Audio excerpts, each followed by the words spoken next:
हमने एक बार फिर सारी सीमाएं लांघ दी हैं। भारत के लिए नरक का द्वार जैसे शब्द का इस्तेमाल किया। ट्रंप अपने विवादित पोस्ट के लिए फिर खबरों में है, जिनमें उन्होंने भारत और चीन को नरक का द्वार बताया। दरअसल ट्रंप ने रेडियो होस्ट माइकल सेवेज के एक लेख को रिपोस्ट किया था और इस लेख में प्रवासियों को अमेरिकियों के लिए बड़ी मुसीबत बताया था। यानी यहां से जो अमेरिका जाते हैं, कहा प्रवासी अमेरिकियों के अधिकार छीन रहे हैं, नौकरी में मुश्किल हो रही है। उन्होंने लिखा कि अमेरिका में पैदा होकर बच्चा तुरंत नागरिक बन जाता है, फिर वो परिवार को चीन, भारत या दुनिया के किसी और नर्क से ले आता है। यह बयान तब आया जब कोर्ट में जन्म से मिलने वाली नागरिकता पर बहस हो रही, लेकिन अब राष्ट्रपति ट्रंप के रिपोस्ट ने इस पर बड़ा बवाल खड़ा कर दिया है। ईरान ने यूएस को फटकार लगाते हुए कहा, कभी इंडिया आकर देखो, फिर बोलना भारत तो सभ्यता का जनक है, जबकि असली नरक तो अमेरिका ही है। भारत के विदेश मंत्रालय ने ट्रंप की इन टिप्पणियों पर कड़ा एतराज जताया। कहा, हमने उन टिप्पणियों को भी देखा है और यूएस दूतावास के जारी बयान को भी। यह बयान साफ तौर पर बिना जानकारी के अनुचित और खराब सोच वाला है। यह किसी तरह से भारत अमेरिका संबंधों की असलियत को नहीं दिखाता है। इसके बाद भारत को नरक कहने वाले पोस्ट पर ट्रंप की टीम ने सफाई दी। ट्रंप के दूत ने कहा कि अमेरिकी राष्ट्रपति ने भारत को महान देश बताया है। यह बयान नई दिल्ली में अमेरिकी दूतावास के माध्यम से जारी किया गया। दूतावास ने दावा किया कि राष्ट्रपति ट्रंप ने भारत की तारीफ की है। डोनाल्ड ट्रंप ने कहा कि भारत एक शानदार देश है और उनके साथ अच्छे संबंध हैं।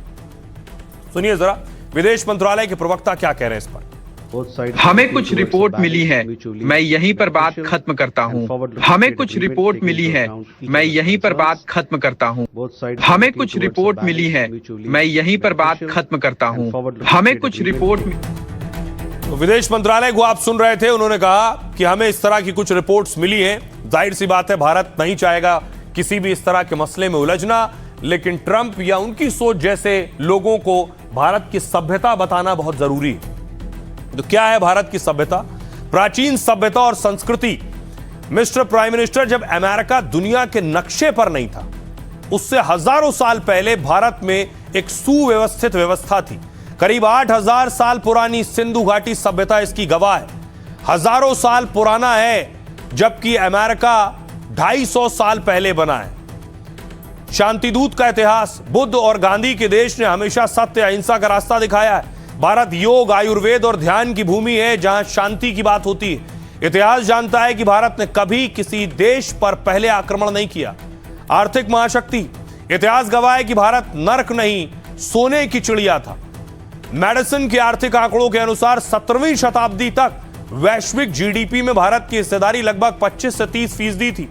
अमेरिका नहीं, भारत दुनिया का सबसे बड़ा व्यापारिक केंद्र था, जिसकी संपन्नता देखकर ही कोलंबस और वास्को डी गामा निकले। आज भी भारत चौथी बड़ी और सबसे तेजी से बढ़ने वाली अर्थव्यवस्था है। लोकतंत्र की जननी। भारत ने ही सबसे पहले दुनिया को लोकतंत्र का पाठ पढ़ाया। वैशाली जैसे गणराज्यों में हजारों साल पहले लोकतांत्रिक व्यवस्था थी। भारत ने हमेशा वसुधैव कुटुंबकम का संदेश दिया, न कि नफरत का। ज्ञान विज्ञान का केंद्र। भारत ने शून्य का आविष्कार किया और दशमलव प्रणाली भी दी, जिसके बिना आधुनिक विज्ञान और नासा के मिशन संभव नहीं होते।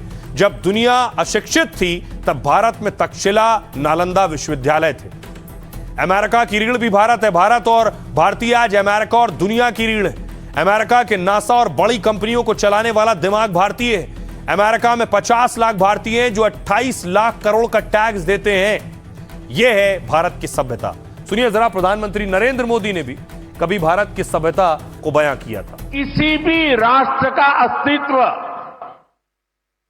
पीढ़ी दर पीढ़ी उसकी संस्कृति के विस्तार, उस राष्ट्र की चेतना के विस्तार पर निर्भर करता है। हम अपने देश का इतिहास देखें तो सैकड़ों वर्षों की गुलामी, इतने आक्रमण, भारत की सामाजिक संरचना को मिटाने की इतनी क्रूर कोशिशें, भारत की चेतना कभी समाप्त नहीं हुई। और एक तरफ ट्रंप को जवाब, दूसरी तरफ आपको बताऊं कि आखिर वॉर का क्या होने वाला है। एक तस्वीर आई है, बेशक सीज फायर हो गया है, लेकिन नेतन्याहू ने कैसे टारगेट किया है हिजबुल्लाह को।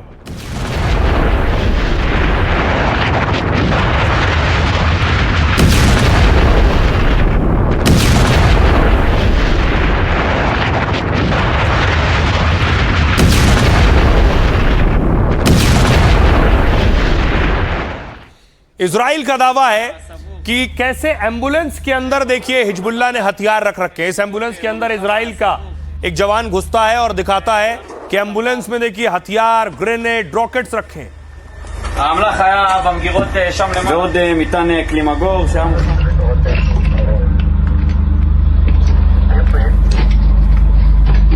סריקות במרחב הסבוך. साथ ही एक कपड़े का स्टोर था, उस स्टोर में भी पहुंची इजरायली सेना और वहां दिखाए हैं कैसे यहां भी हथियार रख रखे हैं, बच्चों के कपड़े मिलते हैं। तो ट्रंप के पास 7 दिन बचे हैं। ट्रंप को 7 दिन में एक बड़ा कदम उठाना है। क्या है वो 7 दिन और क्यों सिर्फ 7 दिन है, देखिएगा। आपको बताऊं, ईरान युद्ध पर ट्रंप की बड़ी कश्मकश है। धमकियों के बावजूद ईरान सरेंडर को राजी नहीं है। पाकिस्तान में दूसरे दौर की बातचीत से उम्मीदें बढ़ी। ईरान विदेश मंत्री अराक्ची इस्लामाबाद जा सकते हैं, लेकिन अमेरिकी संसद की डेडलाइन खत्म हो रही है। मतलब जंग जारी रखनी है तो संसद से मंजूरी लेनी पड़ेगी ट्रंप को, और इसके लिए ट्रंप के पास 7 दिनों का समय बाकी है, क्योंकि अमेरिका में युद्ध के लिए संवैधानिक बाध्यता है। यानी युद्ध के लिए 60 दिन में संसद की मंजूरी लेनी होती है। वैसे तो 28 फरवरी से जंग छेड़े करीब 56 दिन हो गए, लेकिन ट्रंप ने हेरा फेरी कर संसद को 2 मार्च को बयान दिया। तो 2 मार्च के हिसाब, ऐसे में 1 मई से पहले उन्हें संसद से युद्ध की मंजूरी लेनी है। रिपोर्ट्स के मुताबिक ट्रंप संसद का सामना नहीं करना चाहते हैं, क्योंकि अमेरिका के ऊपरी सदन यानी सीनेट में 100 सदस्य हैं और 100 सदस्य में देखिए ट्रंप के पास है 53 और डेमोक्रेटिक पार्टी के पास है 47। मगर ट्रंप के 53 में से 10 सांसद युद्ध के विरोध में। जाहिर है ट्रंप को संसद से युद्ध की मंजूरी मिलना मुश्किल है, और इसी वजह से ट्रंप 1 मई से पहले युद्ध को खत्म करना चाहते हैं। नहीं तो इस कानून में 60 दिन के बाद एक और विकल्प है कि 30 दिन का अतिरिक्त समय राष्ट्रपति ट्रंप ले सकते हैं, लेकिन सैनिकों की वापसी के लिए, न कि युद्ध जारी रखने के लिए। तो क्या ट्रंप 60 दिन वाली समय सीमा नजरअंदाज कर सकते हैं? क्योंकि 2011 में ओबामा ने लीबिया युद्ध में ऐसा किया था। सुनिए जरा क्या कुछ कह रहे हैं अमेरिकी राष्ट्रपति डोनाल्ड ट्रंप।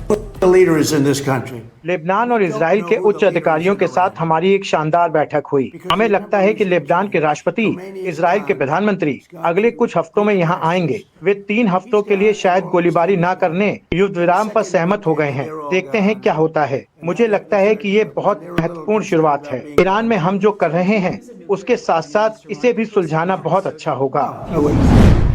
ईरान की $11 ट्रिलियन की जब्त संपत्ति जारी होने तक हॉर्मुज बंद रहेगा। अगर अगले 48 घंटे के अंदर कोई ठोस प्रस्ताव प्रस्तुत नहीं किया जाता तो सीजफायर समाप्त हो सकता है। मध्य पूर्व में हमारे साझेदारों के साथ संवाद स्थापित करना बेहद महत्वपूर्ण है। ईरान में चल रहे युद्ध और लेबनान में इजराइल की कार्रवाई से वे स्पष्ट रूप से बहुत आहत हैं। इसलिए हमें क्षेत्र में तनाव कम करने, मानवीय सहायता में सुधार करने और यूरोपीय संघ तथा इन देशों के बीच दीर्घकालिक साझेदारी बनाने के लिए उनके साथ मिलकर काम करने की आवश्यकता है। अब आपको बताऊं कि आखिर क्या हो रहा है समंदर में। समंदर में नाकेबंदी अमेरिका ने भी की है और ईरान ने भी की। यह तस्वीर आप देख रहे हैं, ईरानी विदेश मंत्री अराक्ची स्ट्रेट ऑफ हॉर्मुज पर पहुंचे।